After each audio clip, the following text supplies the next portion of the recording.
I knew something was off the second I walked into that law office. The air felt heavy, like a storm was about to hit. And then, my stepmother's son smirked and said, "I took the money and spent it already, so good luck." Hi, I'm Ethan Carter, and what happened next changed everything.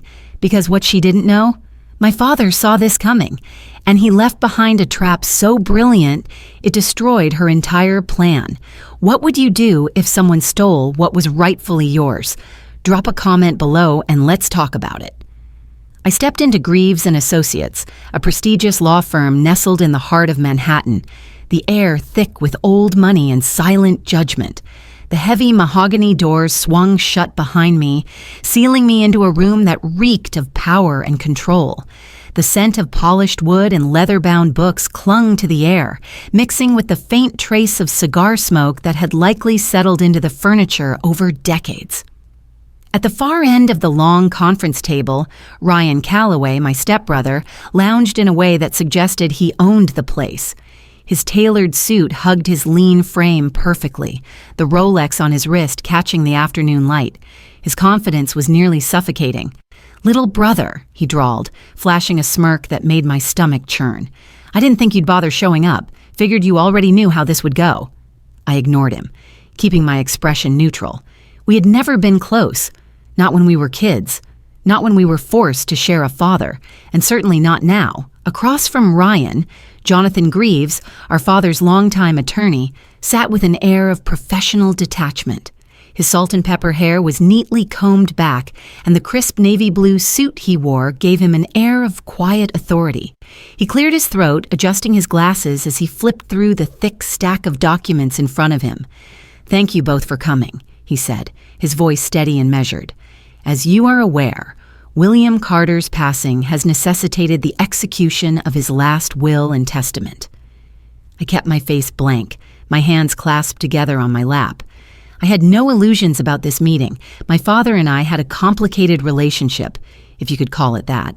We hadn't spoken in years, and when we did, it was always cold, distant, transactional.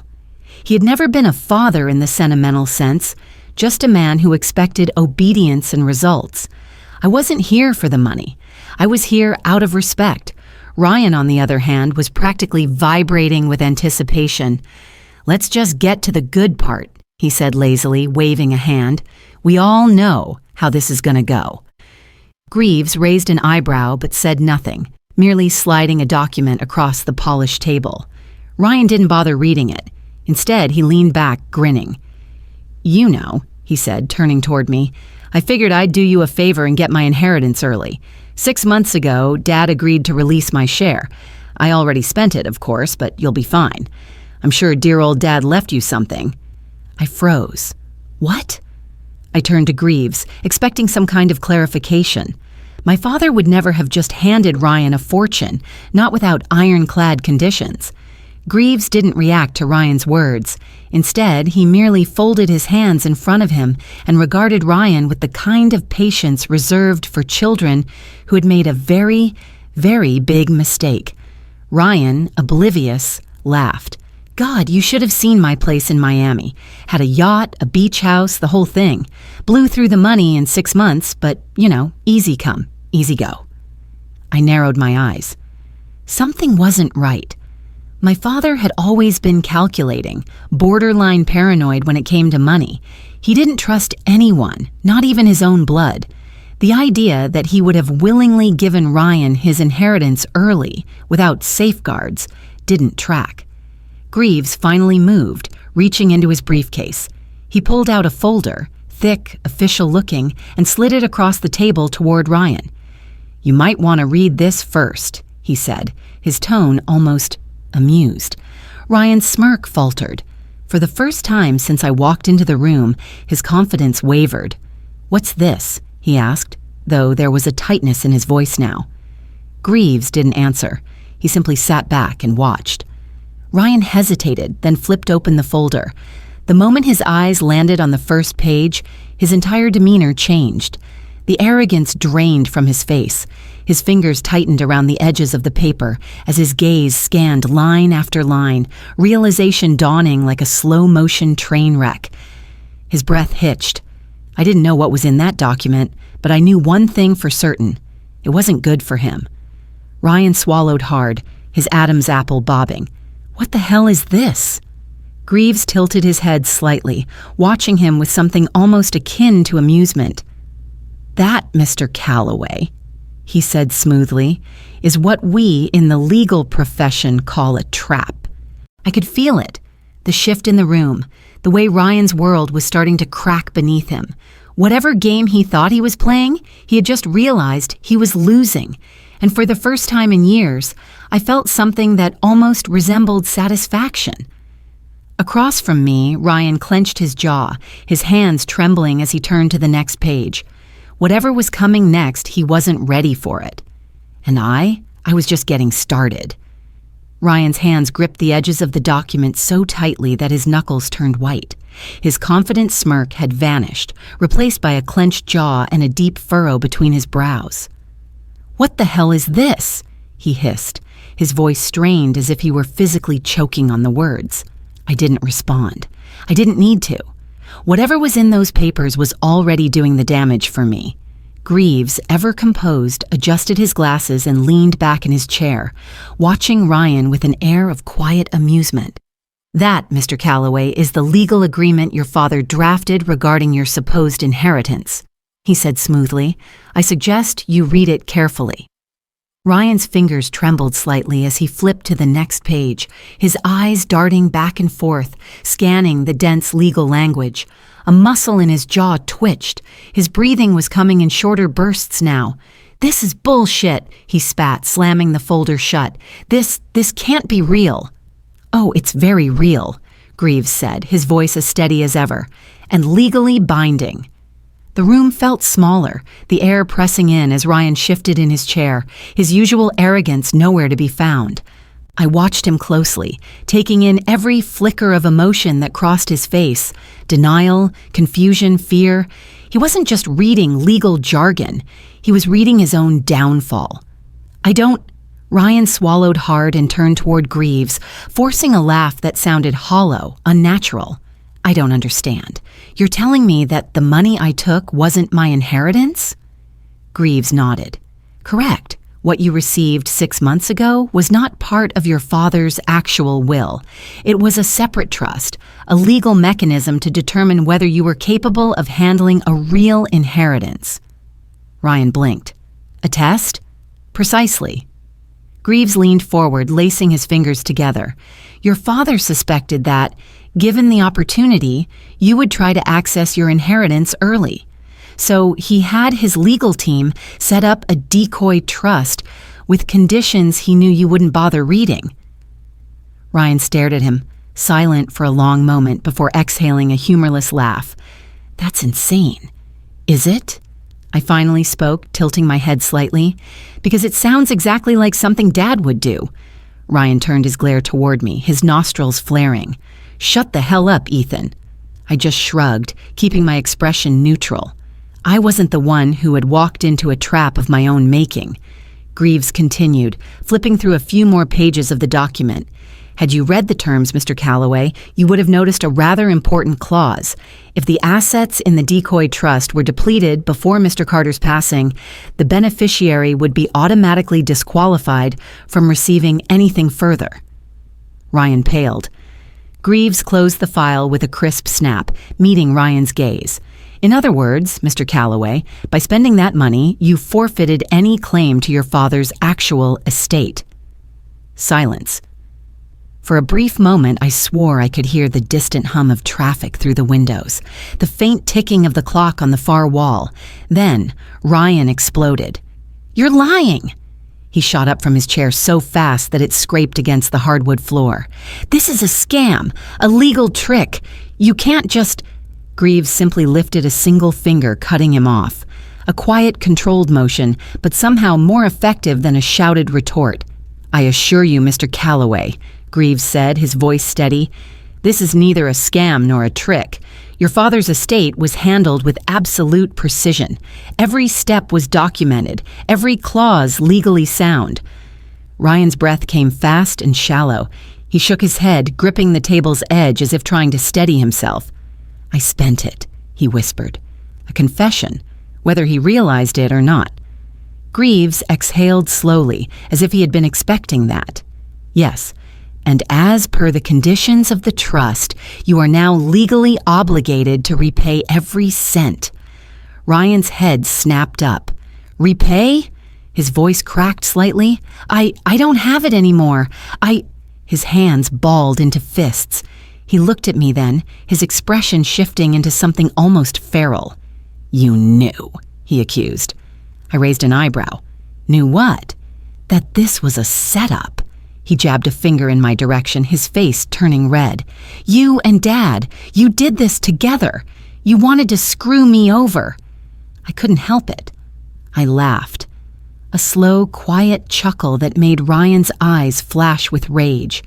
You think too highly of yourself, Ryan, I said. Dad didn't need me to set you up. You did that all on your own. Ryan's chest rose and fell rapidly, his hands still clenched at his sides.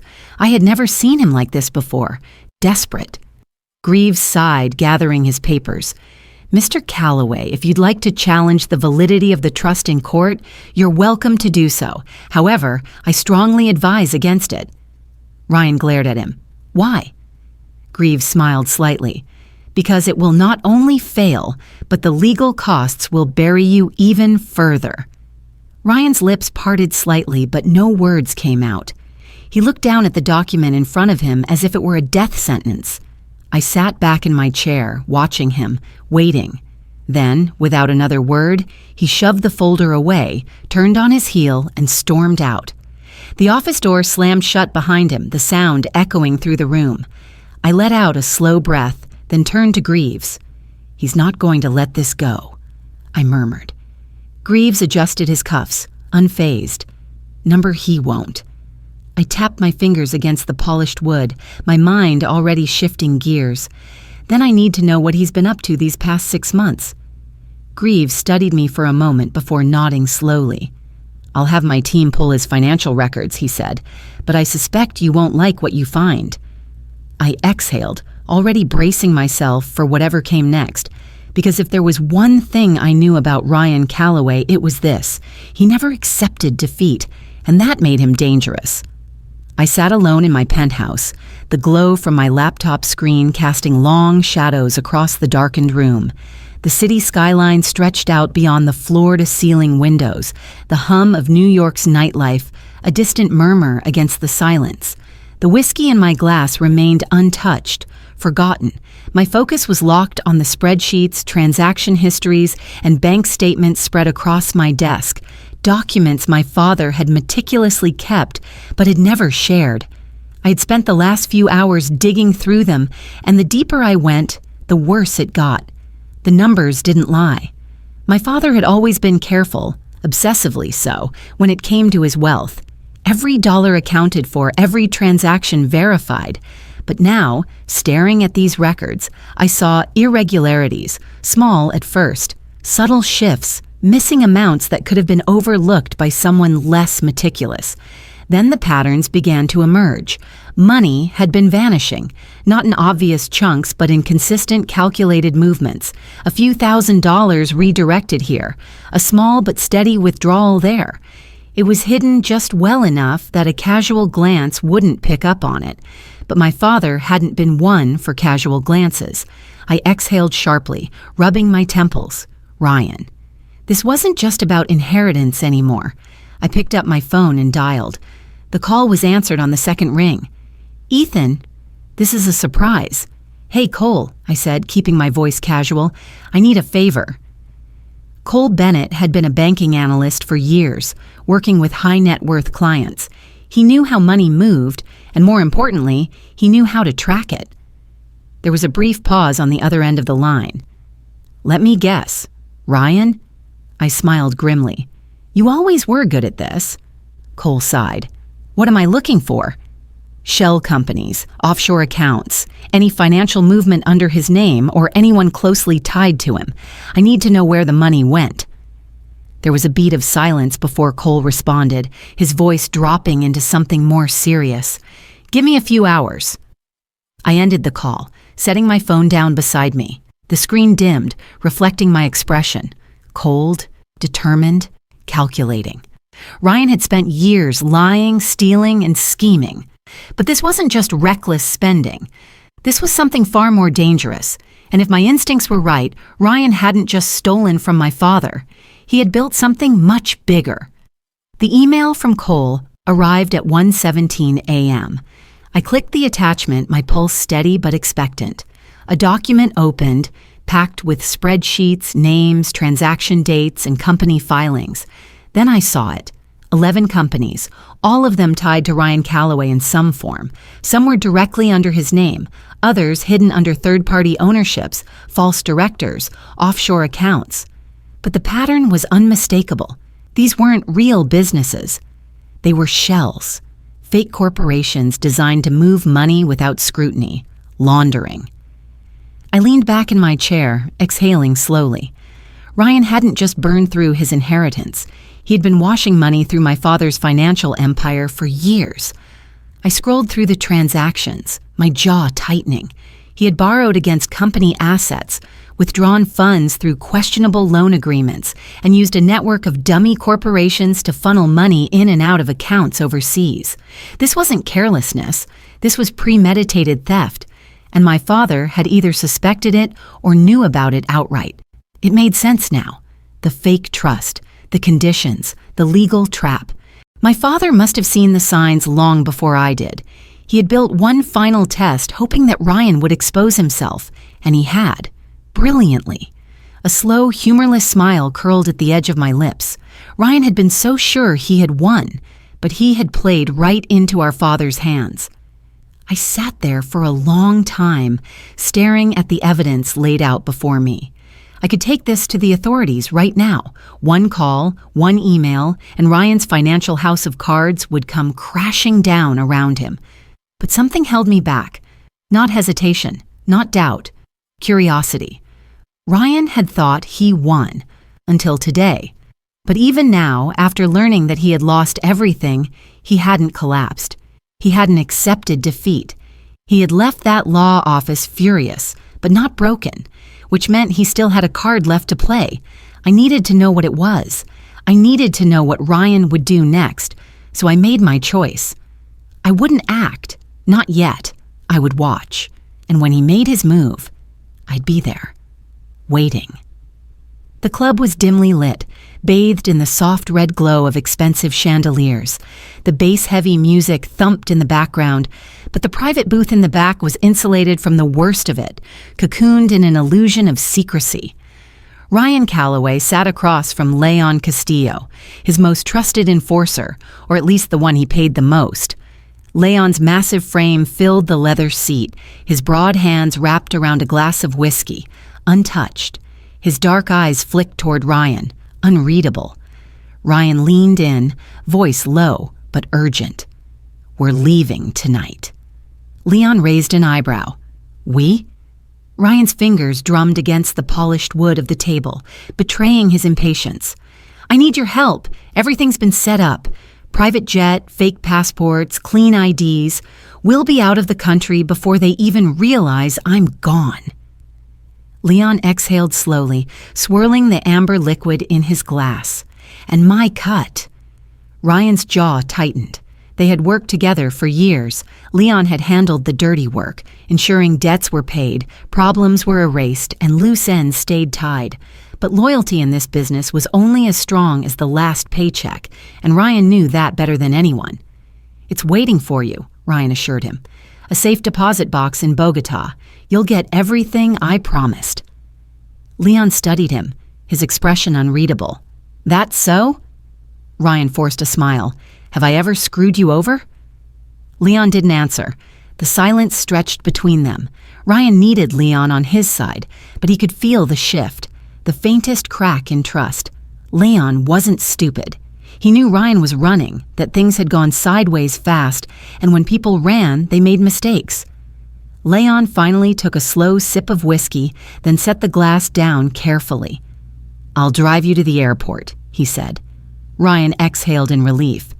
"Good. Wheels up in 2 hours." Leon nodded, but something about the way he did it made Ryan uneasy. a flicker of doubt, but there was no time for doubt. Ryan had to get out. Ryan walked through Terminal 4, his heartbeat a steady drum in his chest. He had dressed carefully. Nothing flashy, nothing that would draw attention. Dark jeans, a plain jacket, a baseball cap pulled low. His fake passport rested snugly in his jacket pocket, an unassuming name printed inside. He forced himself to breathe evenly. Leon walked a step behind him, silent. The airport was busy, but Ryan kept his head down, moving smoothly toward the private departure gates. No sudden movements, no hesitation. He was almost there. Then, "Mr. Calloway." Ryan's blood turned to ice. He barely had time to turn before 3 men in suits stepped into his path. One flashed a badge. "FBI, you're coming with us." Ryan's stomach plummeted. Number. His body tensed to run, but Leon moved first, stepping away from him, not reaching for a weapon, not intervening, just stepping back. Betrayal. Ryan barely had time to process it before hands seized his arms, a pair of cold steel cuffs snapping around his wrists. "You've made a mistake," he tried, his voice sharper than he intended. "I don't know what the hell this is, but..." The lead agent tightened the cuffs. "Save it for the courtroom." Ryan's pulse pounded.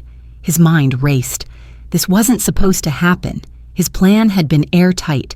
He was supposed to be in the air right now, not standing here in cuffs, surrounded by FBI agents and a former ally who had just sold him out. Leon finally spoke, his deep voice unreadable. "Sorry, boss."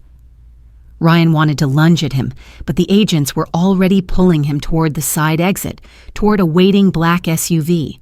He clenched his jaw so hard it ached. This isn't over, not by a long shot.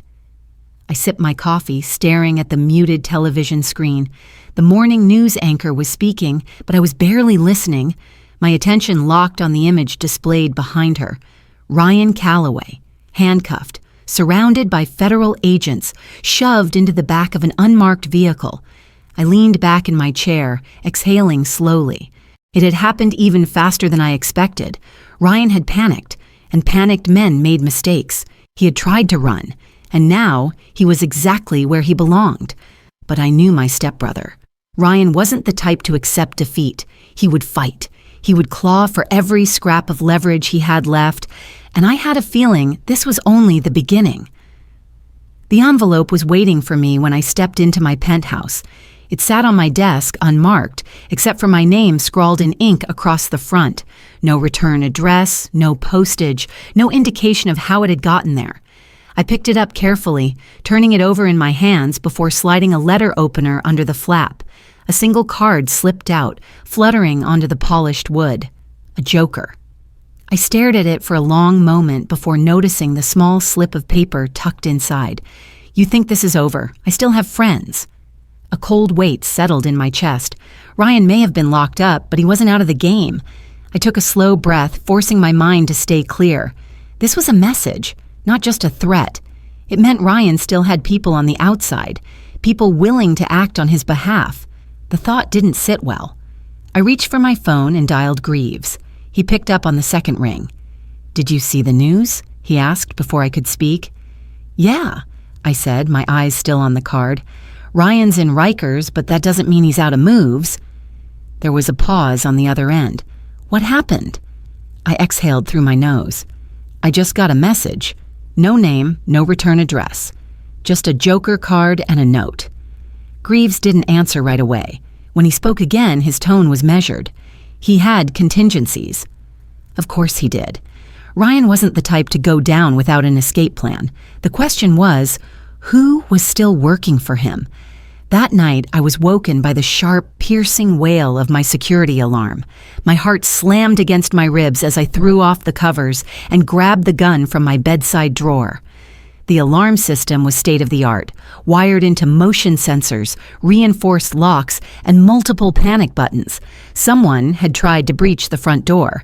I moved cautiously, gun in hand, scanning the penthouse. The system had already locked down the elevator, sealing off entry points, and by the time I reached the door, the security camera feed confirmed what I had already suspected. The intruder was gone. They hadn't been trying to break in. They had been trying to send a message. I lowered the gun and let out a slow breath. This was escalation. Ryan wasn't just warning me. He was testing me. The next morning, I met Greaves in his office. He had already been expecting me, the look on his face serious as he slid a file across the table. "This is what I could find," he said. I opened it and immediately recognized 3 names: Michael Holloway, Ryan's money man, the accountant who had helped him launder millions through fake businesses and offshore accounts; Leon Castillo, the enforcer. He had driven Ryan to the airport, played the loyal soldier, right up until the moment he stepped aside for the FBI. But Leon wasn't someone who took orders easily. He wasn't done. Victoria Langford. This one made my jaw tighten. Ryan's ex-lover. She was as sharp as she was dangerous, a master manipulator with a talent for finding loopholes and weak spots. If anyone could clean up Ryan's mess, it was her. "These 3 are still active?" I asked. Greaves nodded. "They haven't gone to ground. If anything, they're moving." I closed the file. "This isn't over," I said. "No," Greaves agreed. "And if you don't stop them first, they'll make sure you don't walk away from this clean." I tapped a finger against the table, thinking, who's the weakest link? Greaves didn't hesitate. Victoria. I leaned back in my chair, considering. If Victoria was still moving money, she'd be making herself visible, and that meant she could be baited. I had spent weeks following Ryan's trail. Now it was time to set a trap of my own. The club was draped in gold and velvet, filled with the kind of people who measured their worth by the weight of their jewelry and the exclusivity of their reservations. The air was thick with laughter, muted conversations, and the occasional clink of expensive glassware. And at the center of it all, Victoria Langford sat poised like a queen, surveying her domain. She was exactly as I remembered, elegant, controlled, and dangerous. A silk dress clung to her, dark waves of hair cascading over her shoulders as she sipped something pale and expensive from a crystal glass. I walked toward her, feeling the weight of every step. She glanced up lazily as I approached, but the moment our eyes met, I saw the flicker of recognition, a brief shadow behind the mask. Victoria recovered fast. She set her glass down with a quiet clink, lips curving into an amused smirk. Ethan Carter. What an unexpected pleasure. I slid into the seat across from her, resting an unsealed manila envelope between us. Let's cut to it, Victoria. Ryan is going down. The question is, do you go with him? Her eyes didn't even flicker, but I caught the subtle way her fingers tightened around the stem of her glass. She let out a soft laugh, tilting her head. Dramatic, aren't we? Last I checked, Ryan's legal troubles were his problem, not mine. I nudged the envelope forward. Then you won't mind taking a look at this. She held my gaze for a beat too long before finally reaching for it, unfolding the contents with slow, deliberate movements. Inside were copies of bank transfers, offshore account details, and most damning of all, her name tied to financial movements linked directly to Ryan's shell companies. I watched her face carefully. She didn't react right away, but I knew her game. She wasn't the type to panic. Instead, she leaned back, crossing her legs with calculated indifference. This proves nothing, she murmured, her voice smooth. Just some coincidental transactions. I gave her a slow, knowing smile. Maybe. But the feds don't believe in coincidences, do they? The first crack appeared, a flicker in her eyes. She exhaled, setting the papers down. What do you want, Ethan? I leaned in, keeping my voice even. I want Ryan's operation shut down completely, and I'm willing to make a deal. Her lips parted slightly, a question forming. I didn't let her ask it. I'm transferring my inheritance, I said casually, reaching for my drink. The assets are moving into a new fund. It's vulnerable for now. A beat of silence. Then the second crack. A flicker of calculation in her gaze. She tried to keep her expression smooth, but I had just given her exactly what she needed, or at least what she thought she needed. Her mind was already turning, weighing the risk, measuring the reward. I had set the bait. Now I just had to wait for her to bite.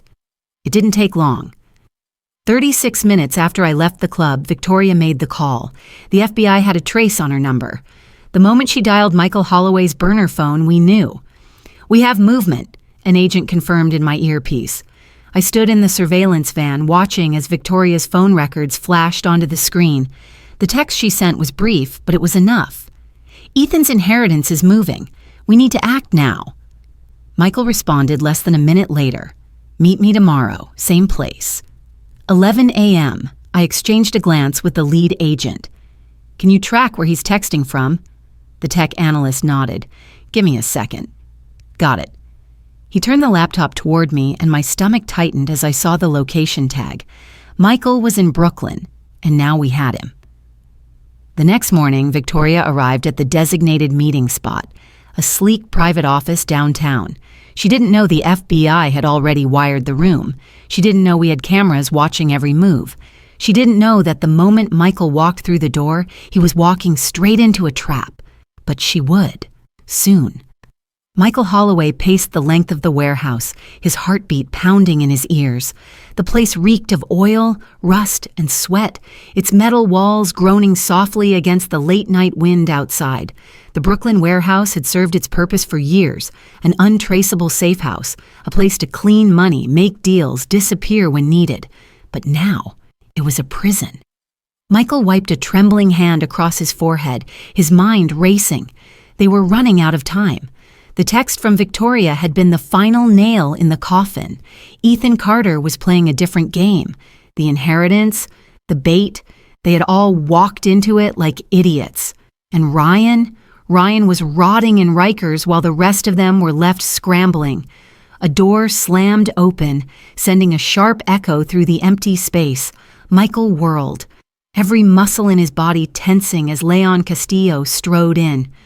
The enforcer's silhouette was massive, his frame cutting through the dim light like a blade. His eyes were unreadable beneath the low brim of his cap, but Michael could feel the heat of his fury radiating across the room. Leon came to a stop just a few feet away, arms crossed.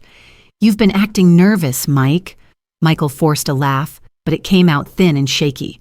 "Nervous? No, man, I'm just—" Leon tilted his head, his fingers tapping against the grip of the gun holstered at his side. "Cut the bullshit." His voice was low, even, deadly. "What's going on?" Michael licked his lips, his brain scrambling for a way out. He knew, or at least he suspected. And if Leon thought for a second that Michael was about to sell them out? Michael swallowed. "We're done," he said quietly. Leon's expression didn't change. Michael pressed on, stepping back slightly. "Ryan's finished. This whole operation is collapsing. We need to cut our losses while we still can." Leon's nostrils flared. "Ryan is not finished." Michael exhaled sharply, dragging a hand through his hair. "Are you serious? Ryan is in prison, Leon. He's not getting out." Leon took a slow step forward. Michael stiffened. "You think that matters?" Leon's voice was calm, too calm. "Ryan built this from the ground up. I don't care if he's in a cage. I don't care if he's in the ground. We don't walk away." Michael's pulse hammered against his ribs. "I'm not dying for him." Leon's fingers curled around his gun. For a brief, terrible moment, neither of them moved. Then, a noise outside. A rustling. A scrape of metal on concrete. Michael's breath hitched. Leon's eyes flicked toward the shadows beyond the warehouse door. His fingers tensed around the gun. Then the floodlights blasted on. A voice boomed through a megaphone. "FBI, drop your weapons and come out with your hands up!" Michael's stomach dropped. Leon's head snapped toward him, realization dawning in his eyes.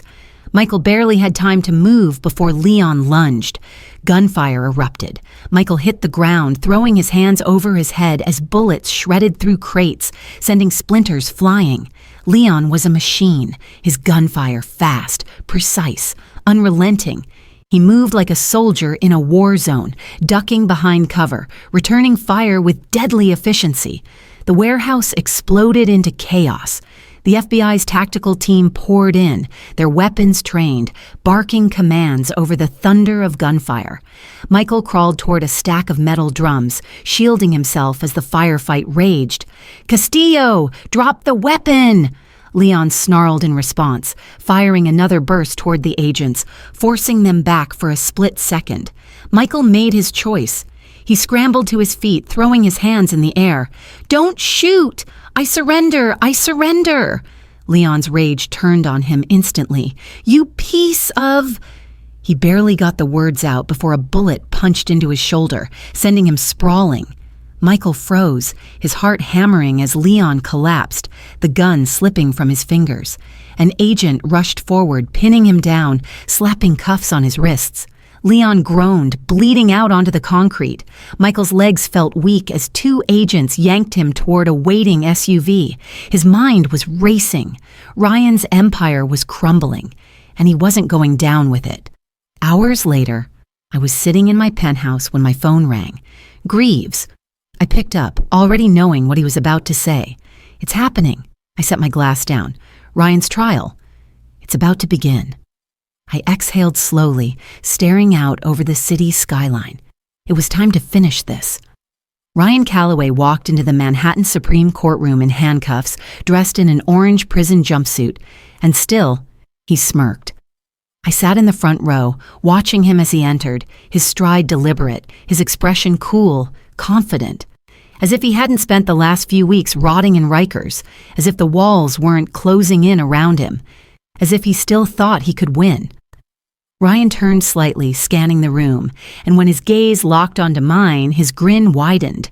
He gave me a small, mock salute before settling into his seat at the defense table, leaning back like a man without a care in the world. I just watched him, because I knew something he didn't. Today, it was over. The judge called the courtroom to order, his gavel cracking like a gunshot against the polished wood. Ryan's lawyer stood first, a high-priced, sharp-suited shark who had made a career out of getting wealthy criminals reduced sentences, or no sentences at all. "Your Honor," he began smoothly, "the prosecution's case against Mr. Calloway is purely circumstantial. There is no direct evidence linking my client to—" The courtroom doors swung open, and Victoria Langford walked in. Ryan's smirk faltered. It was brief, barely a flicker, but I caught it. He hadn't expected her to show. Victoria was immaculate, dressed in a sleek black dress, her heels clicking softly against the marble floor as she strode toward the witness stand. She didn't look at Ryan, not once. When she took her seat, she adjusted the microphone carefully, then folded her hands in her lap. The prosecutor approached. "State your full name for the record." She lifted her chin. "Victoria Ann Langford." "And do you swear to tell the truth? The whole truth, and nothing but the truth?" A pause. Then her eyes flicked to Ryan for the first time, and she smiled. "I do." Ryan's jaw tightened. For the first time since this trial began, he looked nervous. The prosecutor wasted no time. "Miss Langford," he said, "can you describe your professional relationship with the defendant?" Victoria smoothed a stray hair behind her ear. "I handled some of his financial interests." Ryan sat stone-faced, but I could see it, the slight tension in his shoulders, the way his fingers curled against the table. "And what did those interests entail?" She exhaled softly. "Money laundering, bribery, tax fraud, offshore accounts, you name it, Ryan was doing it." The courtroom rippled with murmurs. Ryan's lawyer stood abruptly. "Objection! Speculation!" The prosecutor lifted a hand. "Miss Langford, do you have evidence to support these claims?" Victoria's lips curled at the edges. Then, slowly, she reached into her bag. She pulled out a thick, bound stack of documents, and the moment Ryan saw them, his face drained of color. Victoria placed them on the stand. "I kept records of everything." Ryan shot to his feet. "You lying—" The judge's gavel slammed down. "Mr. Calloway, sit down." Ryan clenched his jaw, but he obeyed. For the first time, he looked like a man who realized he had already lost. Michael Holloway testified next. Unlike Victoria, Michael didn't try to dress up the truth. He laid it all out, cold and brutal. Every offshore transfer, every deal Ryan had cut, every law he had broken. Ryan sat through it, silent, seething, his jaw locked so tight I thought his teeth might shatter. His lawyer tried to object, tried to discredit the testimony, tried to claim Michael was lying to save himself, but it didn't matter. The evidence was overwhelming, and by the time the prosecution rested, everyone in that courtroom knew exactly where this was going. The judge called for closing statements. Ryan's lawyer stood adjusting his cuffs. He tried, one last time, to spin a narrative of innocence, tried to paint Ryan as a victim of circumstance, a misunderstood businessman. It was a good show, but it didn't matter, because when the jury left to deliberate, they were gone for less than an hour. When they returned, the verdict was unanimous. Guilty. Ryan's shoulders stiffened, his face going blank. But I saw it, the storm behind his eyes. He wasn't grinning anymore. The judge's voice rang through the silent courtroom. For the crimes of fraud, money laundering, conspiracy, and obstruction of justice, this court sentences the defendant, Ryan Calloway, to 35 years without the possibility of parole. The gavel slammed down one last time, and it was done. Ryan's lawyer leaned in, whispering something in his ear. Ryan didn't respond. He just stared straight ahead. Finally, he turned. His eyes met mine, and I saw it. Defeat. The courtroom emptied slowly, reporters swarming, murmurs filling the space like static. I didn't linger. I stepped out onto the courthouse steps, breathing in the crisp autumn air. It was over. For the first time in years, I felt like I could breathe again. I didn't realize how much weight I had been carrying until it was gone. Ryan was no longer my problem, no longer a shadow on my life. He was exactly where he belonged, locked away, forgotten, powerless. That night, I wrote one last letter. It was short, simple, a single word. I slipped it into an envelope and had it delivered to Rikers. Ryan sat on his cot staring at the envelope. He tore it open, pulling out the letter inside. His eyes scanned the single word written across the page. Checkmate.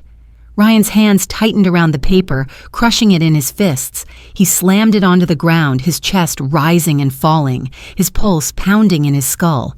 And for the first time, sitting alone in a concrete cell with no way out, Ryan felt true defeat. Life has a way of testing us, of putting obstacles in our path that reveal who we truly are. For years, I lived in the shadow of my stepbrother, Ryan Calloway, a man who believed that money was power, that he could manipulate, deceive, and cheat his way through life without ever facing the consequences. But justice always finds a way. Ryan's downfall wasn't orchestrated by me, nor was it the result of some grand revenge plot. It was his own choices that sealed his fate. He was given opportunities to change, to do the right thing, but his greed, arrogance, and sense of entitlement led him down a path he couldn't escape. This story is more than just a courtroom drama. It's a reminder that character matters. Integrity, honesty, and resilience are what separate those who rise from those who fall.